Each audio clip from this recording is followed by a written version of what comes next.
The first stop on our African safari was Namibia.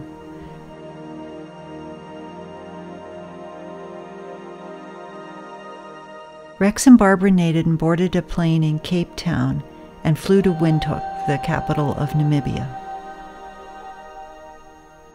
Our guide for the rest of the travel in Africa, Dantes Liebenberg, met us at the airport. We spent the first night in Windhoek. The next morning we got up early to buy supplies for a few days before starting our journey to Sossusvlei, part of the Namib Knoklof Park. The oldest and largest sand dunes on Earth are in this area. Enormous star dunes rise 380 meters above the dry Tauschaub River and 220 meters above the surrounding sea of sand.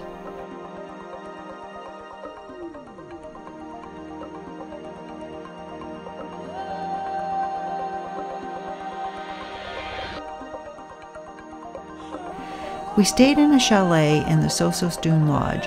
Our chalet was a canvas yurt with thatched roof. The decor was very fitting of our location.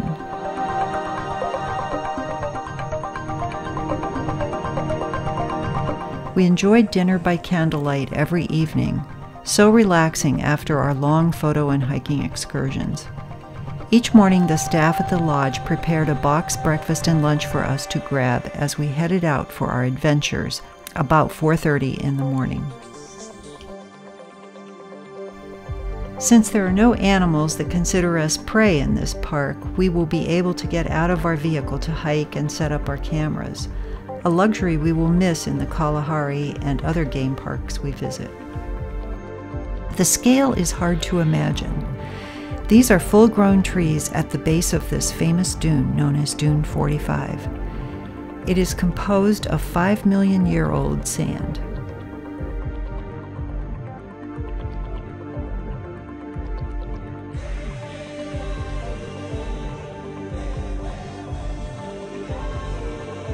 As we drive along in awe of the dunes, grasslands, and beautiful blue skies with puffy clouds, we stop to watch the animal activity.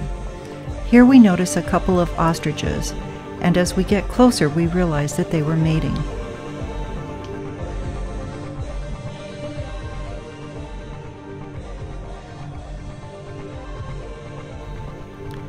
The springbok are a medium-sized antelope that are very graceful and beautiful. Dantes pointed out one male that seemed grumpy, a term he used to describe the springbok's antisocial behavior. Watch as one of the babies runs up to this springbok. Oh!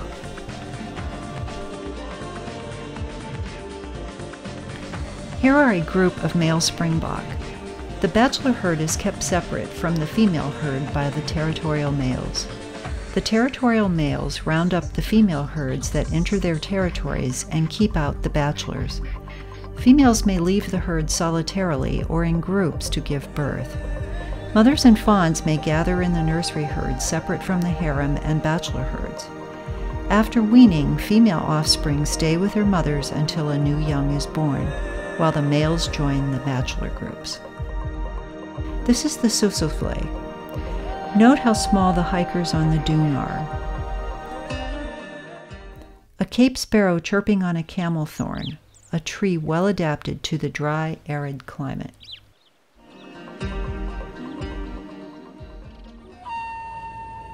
By getting up at 4:30 in the morning, we were able to arrive at the Deadvlei before sunrise, after an hour-and-a-half ride in a four-wheel drive vehicle and a half-hour hike. The Deadvlei is a white clay pan that means dead marsh.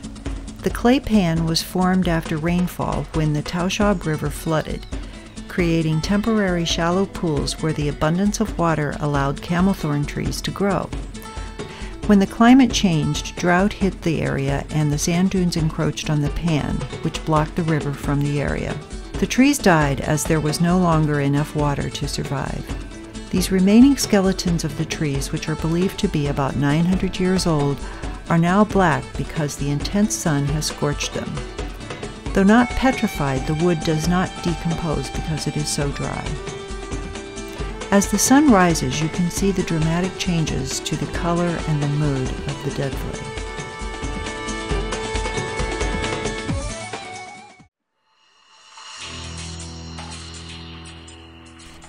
As we leave the deadflay, there are another set of dunes we hike across to return to our SUV. As we approach the SUV, I notice these devil thorns in full bloom. Late that afternoon, we drove through the Tauschaub River Valley.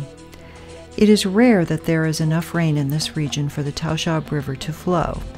The plants and animals have had to adapt to this super arid region.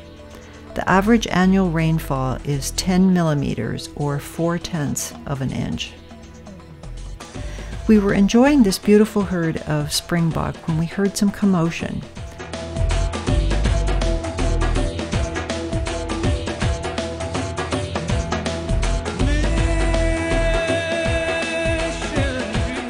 At first we thought it was just two male springbok having their normal sparring contest.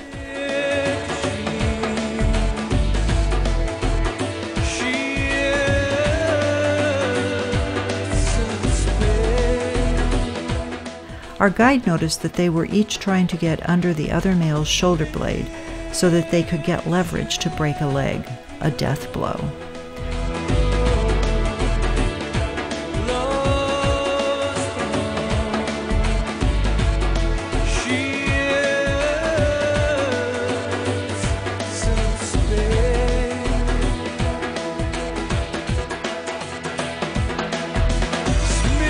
Dantes was sure we would see blood on this one. Not this time, and I'm not disappointed.